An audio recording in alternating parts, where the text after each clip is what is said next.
आज क्या है? एकादशी। एकादशी की जन्मभूमि भी बद्रीनाथ है। मैं तो वही तो बोल रहा हूं कि अगर गिनती लास्ट वाले दिन पूरी गिनती काउंटिंग करके लाऊंगा कितने लोगों का जन्म हुआ है यहाँ पे। वैष्णवों को वैष्णव बनाने वाले जितने भी साधन हैं सबका प्रादुर्भाव बद्रीनाथ से हुआ है। हम वैष्णवों की राजधानी हैं बद्रीनाथ। यहीं से सब साधन प्रकट हुए। मुर नामक दैत्य से युद्ध हुआ था, भगवान का भागवत में वर्णन है। उस मुर नामक दैत्य से युद्ध करने के बाद ठाकुर जी विश्राम के लिए यहां पधारे। ठाकुर जी आराम कर रहे थे, लेकिन वो मुर नामक दैत्य पुनः जीवित होकर ठाकुर जी पर प्रहार करने के लिए आया। ठाकुर जी की शयन अवस्था में ठाकुर जी को कोई विक्षेप ना हो, ठाकुर जी को कोई कष्ट ना हो, तब ठाकुर जी के ही अंग से एक स्त्री प्रकट हुई और उसने मुर नामक दैत्य का वध किया। जब भगवान ने उसको देखा तो भगवान बोले, तुम कौन? बोले, प्रभु मैं आपसे ही प्रकट हुई हूँ। आप शयन में थे, आपको आकर के वो दैत्य परेशान करता, इसलिए आपके अंग से प्रकट होकर के मैंने उसका वध कर दिया। भगवान बोले, आज कौन सी तिथि है? बोले, आज एकादशी है। तो ठाकुर जी ने उसका नाम एकादशी रख दिया। बोले, हम तुमसे इतने प्रसन्न हैं, आज के बाद एकादशी के दिन व्रत का महात्म होगा। उससे क्या होगा?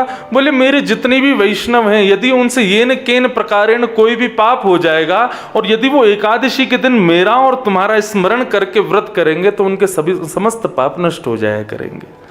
उत्पन्ना एकादशी के दिन इसी नर नारायण के बद्रिकाश्रम में एकादशी का जन्म हुआ। यहां एकादशी रखने से, यदि पूर्वोक्त कितनी भी एकादशियां आपने नहीं रखी हों, तो यहाँ यदि आपने एकादशी आज जिसने भी एकादशी रखी होगी, अब पूछूंगा नहीं मैं किसने रखी किसने नहीं, जिसने नहीं रखी सब उसको यूं देखें, अच्छा तेने एकादशी नहीं रखी। इसलिए यहां एकादशी का क्या महत्व है कि यदि यहां कोई व्यक्ति एकादशी करता है तो इस जन्म में पिछली जितनी भी एकादशियां उसकी निकली हैं, और केवल यही जन्म नहीं, इससे पूर्वोक्त जन्मों में भी जब जब भी उसने एकादशी नहीं की, वो यहां एक दिन की एकादशी करने से समस्त एकादशियों के व्रत का फल उसे मिल जाता है।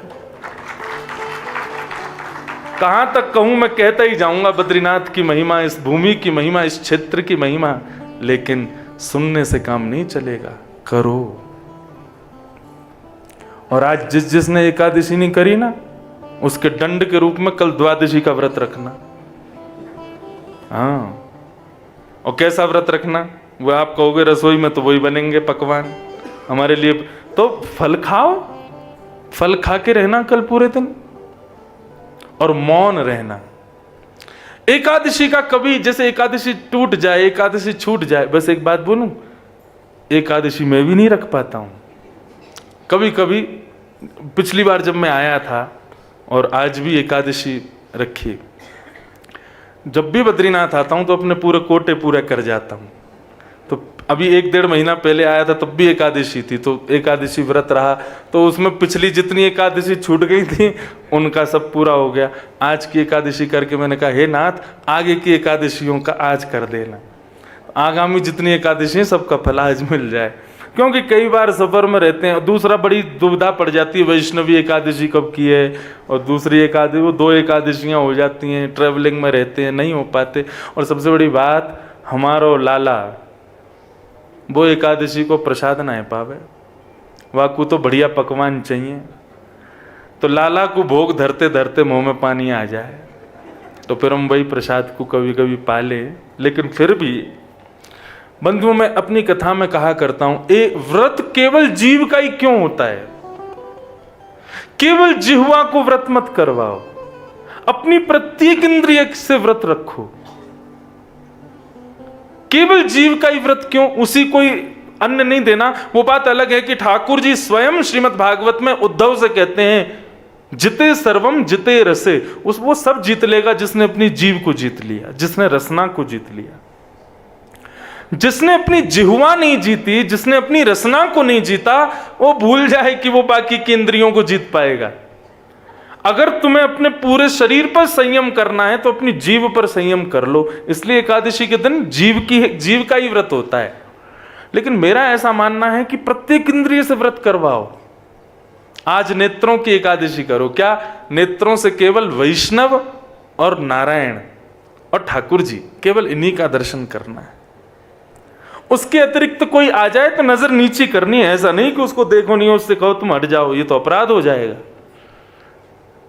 वैष्णव इतर यदि कोई आ जाए तो नजर नीचे कर लो, नीचे नजर करके बात कर लो। लेकिन नेत्रों की एकादशी, आज केवल वैष्णव दर्शन, आज केवल ठाकुर जी का दर्शन। कानों की एकादशी, आज केवल हरि चर्चा सुनूंगा 24 घंटे, और कुछ नहीं सुनना।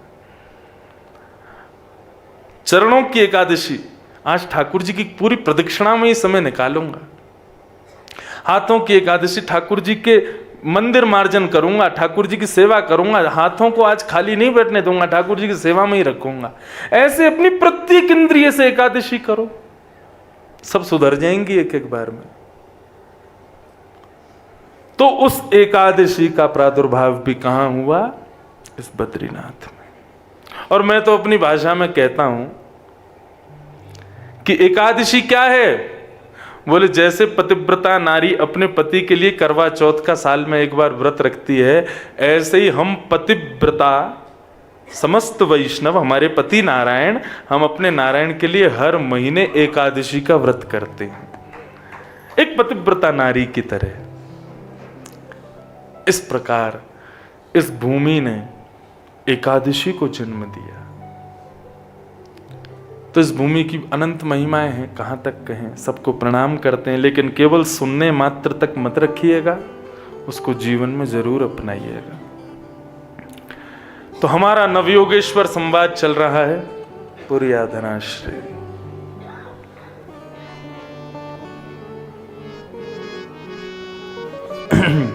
सब लोग बिल्कुल सावधानी से बैठो। राजा निमि के दरबार में 9 योगेश्वर बैठे हैं। योगी किसे कहते हैं?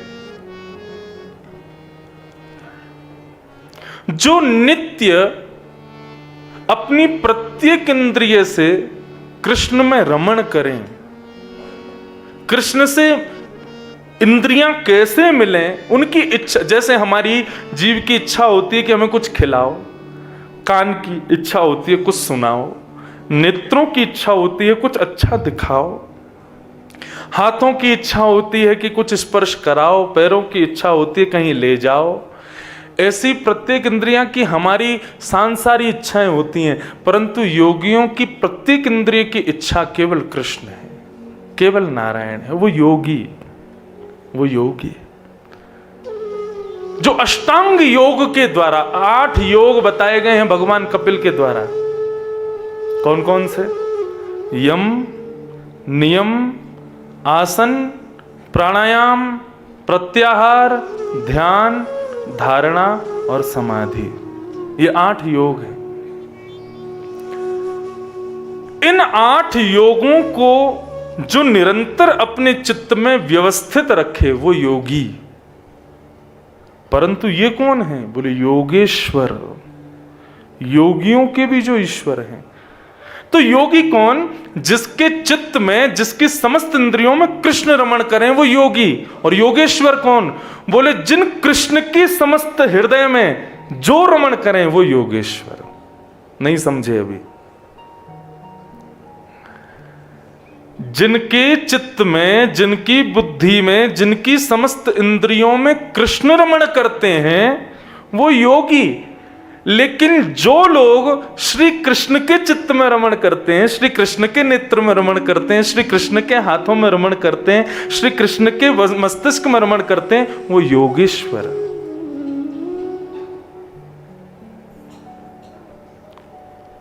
श्री किशोरी जी कौन है?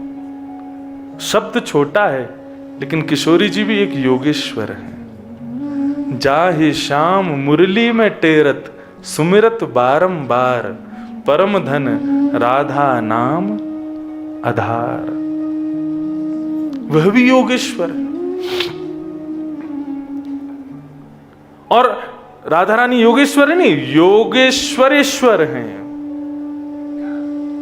योगेश्वरों की भी जो ईश्वर, माने कृष्ण के चित्त में जो रमण करें वो योगेश्वर, और उन कृष्ण के चित्त में रमण करने वाले योगेश्वरों के चित्त में जो रमण करें वो श्री किशोरी जी, योगेश्वरेश्वर। ये नव योगेश्वर हैं। इनके चित्त में ठाकुर जी रमण करें ऐसा नहीं, ये ठाकुर जी के चित्त में रमण करते हैं। और बंधुओं एक बात मैं कहूं, भक्ति पथ क्या है, भागवत धर्म क्या है, हमारे चित्त में ठाकुर जी रमण करें वो तो पूरे विश्व के चित्त में रमण करते हैं। जो ठाकुर जी का भजन नहीं करता ठाकुर जी उसके चित्त में भी रमण करते हैं। बस ये बात है कि उसके चित्त में थोड़ी बहुत देर रमण करते होंगे, हमारे चित्त में निरंतर रमण करते हैं। लेकिन भक्ति पथ क्या है, भागवत धर्म क्या है, हमारे चित्त में ठाकुर जी रमण करें यहीं तक नहीं, हम स्वयं को ऐसा कर लें कि मेरा सुमिरन हरि करें मैं पावा विश्राम।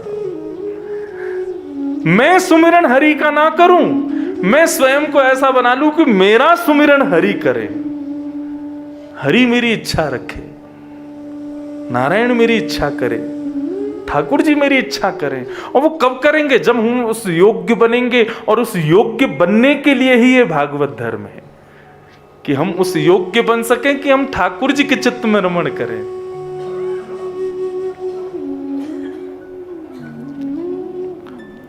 नामदेव जी महाराज, श्री तुकाराम जी, ये योगेश्वर हैं, क्योंकि इनके चित्त में ठाकुर जी रमण करते हैं वो बात एक है, लेकिन यह भी ठाकुर जी के चित्त में रमण करते हैं, ये भी लाल जी के चित्त में सदा रहते हैं।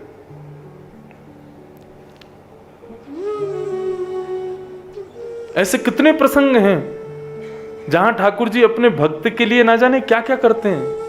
भक्तमाल जी में कथा त्रिलोचन जी की, त्रिलोचन जी के यहां भगवान अंतर्यामी बन करके आते हैं, नन्हे से बालक। त्रिलोचन जी नित्य संत सेवा करते हैं। एक दिन वृद्ध हो गए तो ठाकुर जी से बोले, आपने मुझे संतान तो नहीं दी, लेकिन कोई सेवक दे दो जो संतों की सेवा कर सके। तो बंधुओं देखो, ठाकुर जी से आप संतान मांगोगे ना तो संतान मिलेगी, लेकिन ठाकुर जी से यूं कहोगे, हे नाथ मुझे गौ सेवा करने वाला, संत सेवा करने वाला, वैष्णव सेवा करने वाला एक बालक दो, तो बालक नहीं देंगे, ठाकुर जी स्वयं आ जाएंगे। क्योंकि संत सेवा, गौ सेवा और वैष्णव सेवा भगवान कहेंगे मुझसे बढ़िया कोई नहीं कर सकता। हम लोग गलती क्या करते हैं, भगवान से पुत्र मांगो, पुत्री मांगो, कोई अपराध नहीं है, मांगो खूब, लेकिन हम केवल पुत्र पुत्री मांग करके ना, पुत्र पुत्री भगवान देते हैं। अब वो पुत्र कैसा होगा, पुत्री कैसी होगी, इस बात की तो गारंटी हमने ली नहीं ना ठाकुर जी से। शॉपकीपर के पास जाते हो, वस्तु लेते हो तो गारंटी भी लेते हो ना। ऐसी ठाकुर जी से कुछ मांगा है तो गारंटी कहां गई आपकी। श्रीमद् भागवत में नंद बाबा क्या मांगते हैं, विष्णु आराधनार्थाय। हे नाथ, वे भी बद्रीनाथ आए थे, श्री नंद बाबा, वे भी केदारनाथ गए थे, चारों धाम गए, सब जगह जाकर के क्या मांगा, हमें एक पुत्र दो। कैसा पुत्र, बोले विष्णु आराधनार्थाय, जो गौ सेवा करे, जो संत सेवा करे, जो ब्रजवासियों की सेवा करे, ऐसा पुत्र दे दो। ठाकुर जी बोले, इस पुत्र के लिए तो फिर हमको ही आना पड़ेगा, हम किसी और को नहीं भेज सकते।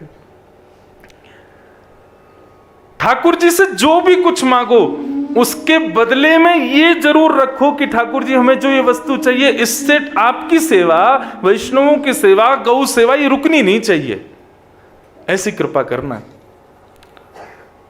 जो भी युवान बैठे हैं यहां पर और या जो चैनल पर देख रहे हैं, जिनका ब्याह नहीं हुआ, बद्रीनाथ आकर के पत्नी मांगो, लेकिन कैसी पत्नी मांगो, तथा सचाम परिवोडुकाम समानशीला ग्रह में दधेनुम।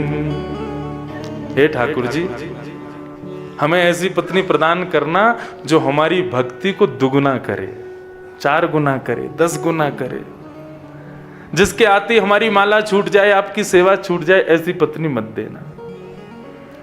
और जितनी भी बहनें कथा सुन रही हैं वो बद्रीनाथ आकर के पति मांगो। कैसा पति मांगो, बोले ऐसा ही पति दो भगवान जो आपकी भक्ति में हमको और आगे लेके चले।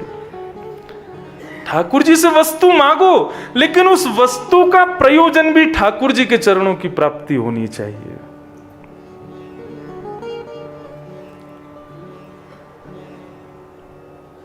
योगेश्वर जो ठाकुर जी के हृदय में रमण करे।